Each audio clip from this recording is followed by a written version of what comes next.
Tiene la palabra la diputada Graciela Camaño. Presidente, hubieron como letanías durante toda la sesión. De repente no estábamos tratando un presupuesto, sino un gesto.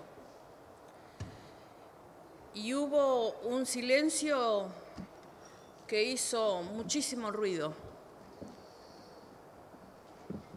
con un flaco discurso del miembro informante en la repitencia que hace Cambiemos del relato que intenta instalar de aquí en más. Yo no quiero dejar pasar por alto algunas cosas que se dijeron, presidente, porque acá hay algunos diputados que vinieron con la estrategia de erigirse en los fiscales del comportamiento de la dirigencia política del peronismo. Y como tengo la suerte de estar acá desde hace muchos años y tengo la suerte de tener una memoria prodigiosa, hay cosas que a veces me enervan. Yo tuve un episodio en la Cámara que para mí fue muy triste con un colega en una comisión. Ese episodio tuvo como punto de partida el presupuesto del año 2010,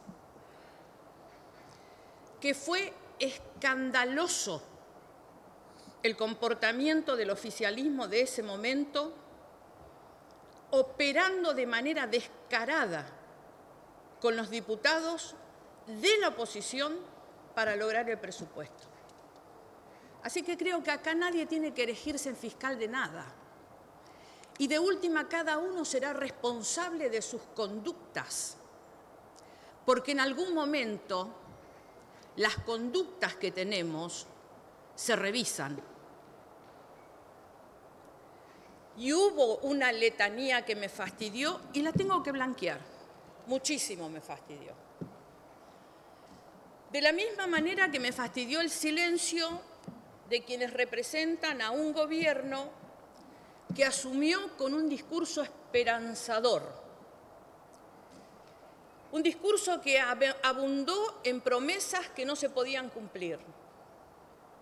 Y lo que es peor aún, gobernó durante 2 años con un esquema que no podía funcionar. Y ahora estamos enfrentados a la realidad, a la peor de las realidades. No voy a describir la situación social porque acá se ha descrito y no hay nada de exageración.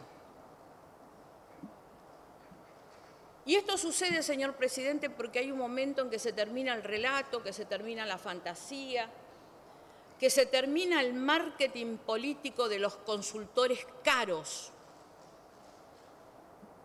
Eso pasa cuando la realidad supera el relato. Nunca hubo lluvia de inversiones. El gradualismo, que es algo que todavía no lo pudimos entender, pasó sin pena ni gloria. La convergencia de variables, término difícil si los hay, nunca convergieron y también formó parte del relato. Ese relato del gobierno del presidente Macri, que intenta centrar el origen de todos los males presentes en el pasado, en el gobierno anterior. El único problema que teníamos durante el proceso electoral, aparentemente, era el gobierno kirchnerista, que nos había mentido, que tenía serios problemas de corrupción y que aparentemente apenas asumieran, todo se iba a resolver. La población y el mundo iban a confiar, iban a sobrar dólares porque la gente también los iba a sacar del colchón e iba a empezar a invertir. Todo esto fue la ficción que se creó. Así de fácil se resolvían los problemas que teníamos. Cambiaba el gobierno, generaba confianza, Pero resulta que mientras tanto, ni siquiera los funcionarios trajeron los dólares ni debajo del colchón ni de las empresas offshore. Y entonces el mundo tampoco los trajo y la solución pasó por tomar deuda. Fue así como Cambiemos generó un año 2016 muy malo económicamente y gestaron un veranito en el 2017 y a principios del 2018. Tuvieron lo que podríamos decir que fue una luna de miel económica que les alcanzó para ganar las elecciones. Pero ¿sabe una cosa, presidente? Ustedes que están poniendo de moda la crítica a los últimos 70 años de la Argentina ahora, antes fueron los kirchneristas, ahora son los 70 años, usaron la receta de siempre. Resulta que nos quieren dar clases de historia, nos quieren decir que todos estos problemas tienen 70 años de antigüedad, nos quieren hacer creer que hay un camino y un sendero y que ahora, prolijitos, vamos a ir por el caminito y todos los problemas se van a resolver. Ese es el nuevo relato. Ahora, la hicieron de pizarrón, muchachos.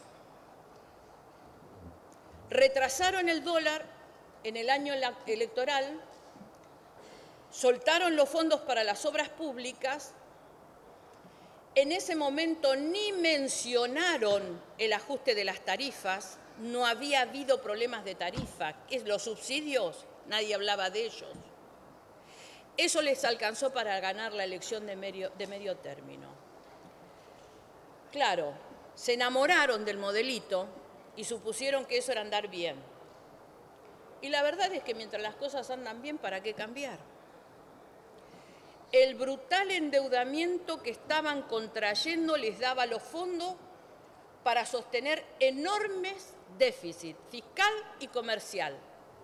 Y un dólar retrasado, sostenido artificialmente con un ingreso de capitales financieros especulativos. Solo en el año 2017, señor presidente, ingresaron 12.000 millones de dólares para comprar LEBACs, bonos, acciones. Todo muy bonito, hasta que un día los capitales se dieron vuelta y como también relajaron todas las posibilidades de ejercer soberanía, en un pase de timba se llevaron la guita de los argentinos. Nos endeudamos para el pase de la timba financiera. Nada que no hayamos vivido en otras épocas. Nada. ¿O alguien esperaba algo de un presidente del Banco Central procesado por el corralito financiero?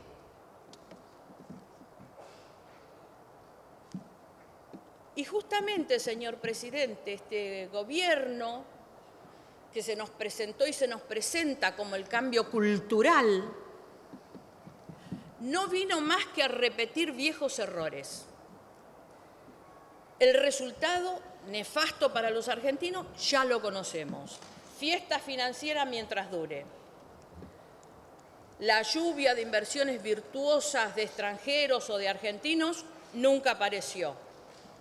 Y el colmo, señor presidente, de todo este relato, lo mencionó el diputado Moyano, el crecimiento invisible. ¿Se acuerdan el 1 de marzo? ¿Cómo nos reímos cuando hablaban del crecimiento invisible? Increíble. 20 días después del crecimiento invisible, empezó la corrida. La más fuerte de las corridas en los últimos 20 años en la República Argentina. Y por eso, señor presidente, los dos presupuestos anteriores, el del 17 y el del 18, mostraron enormes déficits sostenidos por el endeudamiento externo, porque eran presupuestos de fantasía, de mentira. Eran los presupuestos de la falsa esperanza. Todo iba a venir bien mágicamente. Iban a aparecer los brotes verdes. Solo 2 años pasaron es hora que se hagan cargo de que o no tuvieron plan económico o fracasaron. Y por favor, son tan obvios.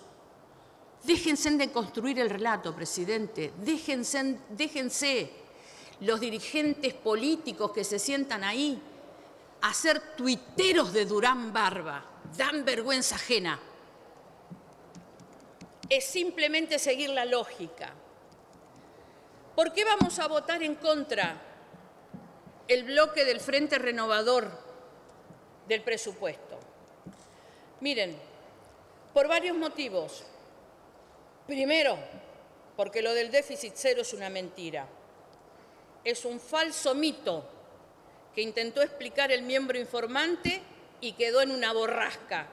Pero la verdad es que ustedes van a llegar con un déficit de 7.000 millones. O sea, no hay un déficit cero. Es una mentira.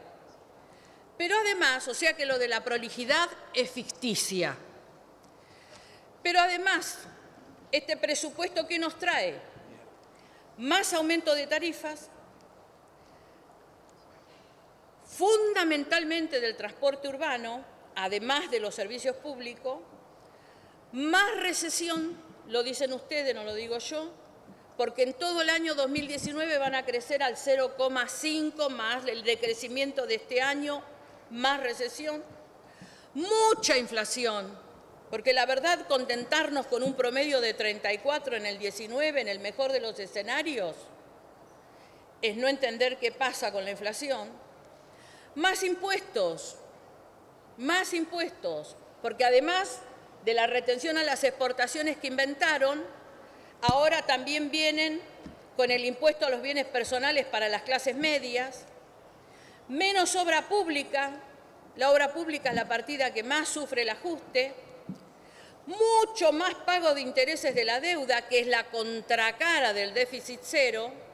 Mientras más se ajusta gasto, más crece el pago de intereses y, sobre todo, su carga en el presupuesto y en el Producto Bruto Interno que con tanta precisión describió el diputado Labaña. Y lamento que no hubiera diputados cuando lo describió.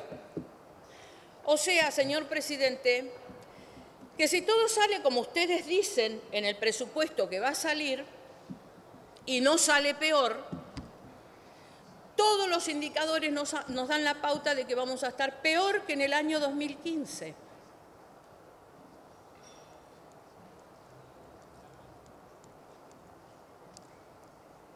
Y, señor presidente, un presupuesto no es un gesto. Un presupuesto es una planificación estratégica de un gobierno, donde el gobierno dice ¿a qué va a apuntar? Tomo y me hago cargo del discurso del diputado Lustó.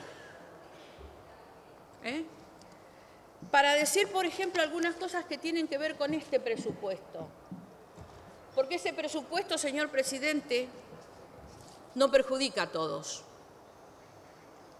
Hay algunos que son los grandes ganadores del presupuesto y hay algunos que son los grandes perdedores del presupuesto. Acá durante toda la tarde se habló de los grandes perdedores del presupuesto, que obviamente son los ciudadanos de a pie, los que van a ver mermada su salud, su educación, sectores determinados que han sido potenciados en el pasado, como es el sector de la ciencia y la tecnología, en fin, todo lo que se mencionó. Pero es interesante saber quiénes son los grandes ganadores. Y para eso, señor presidente, solamente basta mirar el artículo 26, el 27 y el 55, entre otros. Miren, el 26, cupo fiscal, régimen de fomento de energía eléctrica, 500 millones de dólares. El 27, cupo fiscal, energía renovable, 300 millones de pesos. El 49, letras de garantías para el FODEAR, 120 millones de dólares. El 55, deuda del Plan Gas, 1.600 millones de dólares. A ver, el sector del cual estuvimos hablando hace poco tiempo, a raíz de un seguro de cambio que se le había gerenciado, el único sector de la economía que está ganando ingentes sumas de dinero, el sector de la energía, y no cualquier energía. Para saber por qué se beneficia a uno y se perjudica a otros, lo que hay que mirar es quiénes están invirtiendo en cada sector, y entonces uno se encuentra con el hermano del presidente.